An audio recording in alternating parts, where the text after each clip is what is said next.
Welcome to another edition of the Dementia Care Partner Talk Show.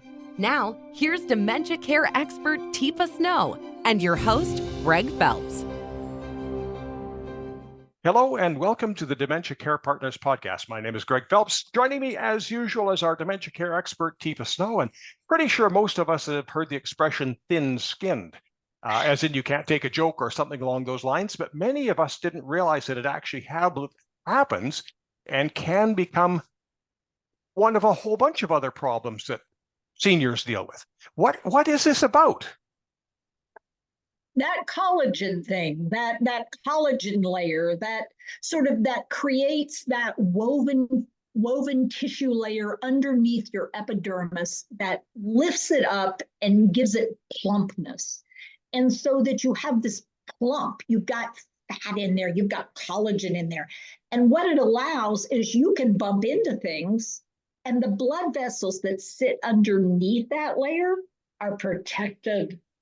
The blood vessels underneath that layer then are not getting smushed and broken, but they're also not getting exposed to the air around you, which is on average 20 to 25 degrees lower than your body temperature.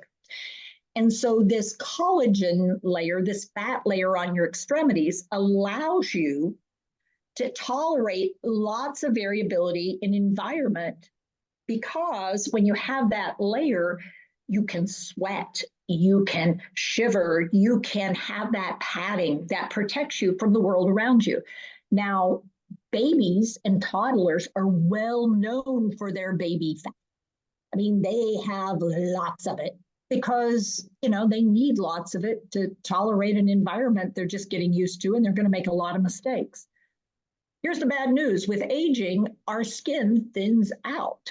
First on our extremities, our face, on the upper part of our front. However, where it doesn't thin out as much for most of us is on our backside, our buttocks, those areas. But many of the other, even the rib cage, as we start to see, the thickness of our skin is just not very thick. And so we're more at risk for bruising, skin tears. We're more at risk for dry skin. We're more at risk for problems with temperature regulation. We're more at risk for temperatures where we can scald or damage the skin with exposure to hot water, scalding things, just really hot or cold things. We can have damage quicker. Where is the tie-in between thin-skinned and dementia? Is it the link of the awareness? Is that where the problem is, or what am I missing? Yeah, and so usually the sensory systems in the skin have to send data up to the cortex, the parietal and the frontal lobes, if you want to get real fancy about it. They also send primitive messages to some of the core of your brain to say, ooh, this is freezing, this is really cold, and you want to get out of that situation. So if I'm being exposed to shower water should feel warm and comfortable, and the beating of the water against my skin should feel wonderful. But if I've lost all my padding, how might it feel, Greg? Oh, it might feel like penetrating nails or something, or being out in a hailstorm. Ow. Yeah, ow. And so you're trying to give me a shower. How's that going for you? Probably not well after about 3 seconds. Yeah, okay. And when the water hits me, the temperature of the water is pretty warm. But as soon as the water moves to another part of me, that area that was wet is now freezing because it's a conductor. And so the room temperature is hitting my skin and I'm wet now. And get me out of here. I want out of here. And so what does that do to our relationship, do you think? Well, it doesn't enhance it. I'm probably not going to send you a Christmas card. Yeah. And here's the other side of it. If I'm trying to take a shower on my own and I get the temperature of the water too hot, and nobody's done an adjustment on my water heater, and so now it's actually scalding and I don't have that protective layer and I have a slowed response. One of a couple things can happen. I can actually scald myself significantly and my brain is too slow to pull away. I panic, I fright, but I don't flight. I should flight. I should immediately flight. There should be fight, flight. I should get out of that. I should pull my hand back. I should not do that. It also means I can drop a glass and start to pick it up and then slice my arm and not realize I just sliced my forearm. I didn't even notice it because my awareness is just not picking up on all the cues. And then later I'm wondering where all this blood is coming from. What is that about? I might also in the bathroom, when I'm trying to move, I might misjudge because my input from my feet isn't as skillful as it was. And now I slip and I fall. And now I can't figure out how to get up and get out. And I'm under the water. It's still beating on me. And I'm stuck. So well, let's complicate this. Let's complicate this just a little bit more. We're in one of those bathtubs that has the shower. So now all of a sudden you realize you're being scalded. Yeah. And then the scenario just gets worse. It gets worse. And now I'm embarrassed, but at the same time, I'm not realizing how much trouble I'm in. I can't reach the control now. And so this gets really scary very quickly. Or I go out in the middle of the night and I have my PJs on and I'm not picking up on how cold it is out. Or I go out in the middle of the day and I don't realize how hot it is out because my extremities may actually experience environmental stress different than my core. So I put lots of layers on my core and I'm nice and warm. What I don't realize is I'm getting frostbite. Or I'm getting so heated up that I'm going into heat exhaustion and heat stroke. So this whole thing is really, it's really sort of scary. I can sit too long and have pressure areas build up and not realize that I've done that. I could be like shifting my weight, but not shifting my weight enough so that what I end up is called shearing. And I end up with damaged skin that actually goes all the way deep inside to the muscle and the tendons. And those become pressure sores. And it's not anybody deliberately ignoring things. It's us not noticing things about this thin skin in older adults. And some of the places we should be looking. We should be looking behind the ears, at the back of the head, around the shoulders.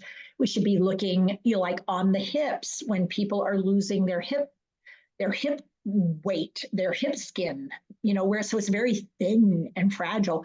We want to be looking at the hands and the arms, certainly, but people spend way too much time worrying about the hands and the arms. They don't look at the legs and the feet. And I think sometimes they're really, really important to pay attention to. But I think it's so undervalued and yet so prevalent in what can cause some issues for folks. And we miss the opportunity to make some changes. And even in our mouths, temperature sensitivity may raise because I have exposure in my gums or in my teeth where the roots of my teeth are being exposed as my gums pull back.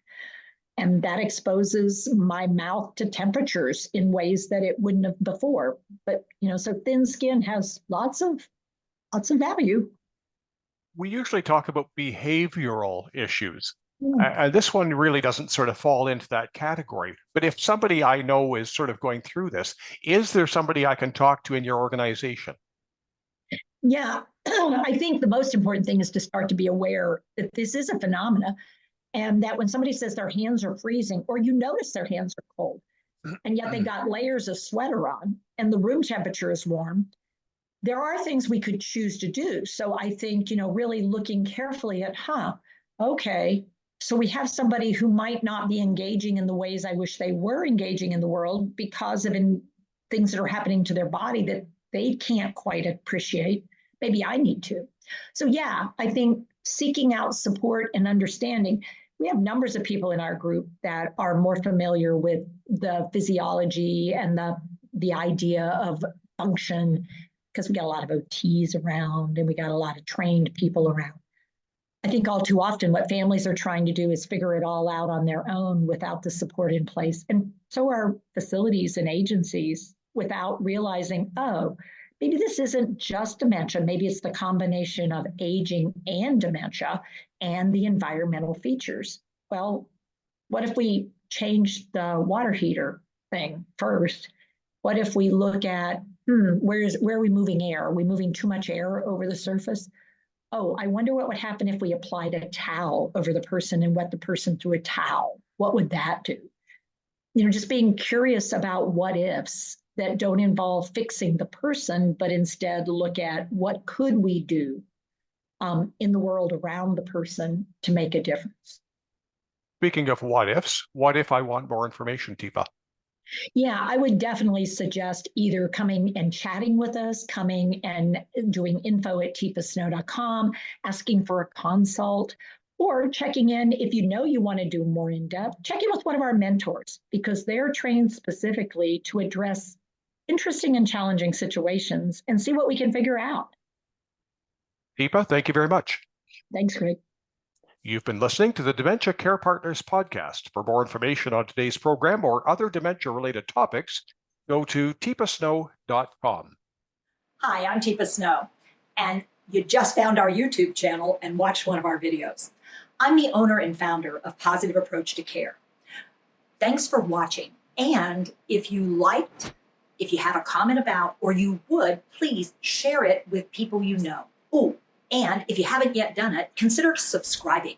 We'll let you know when the next new video comes out.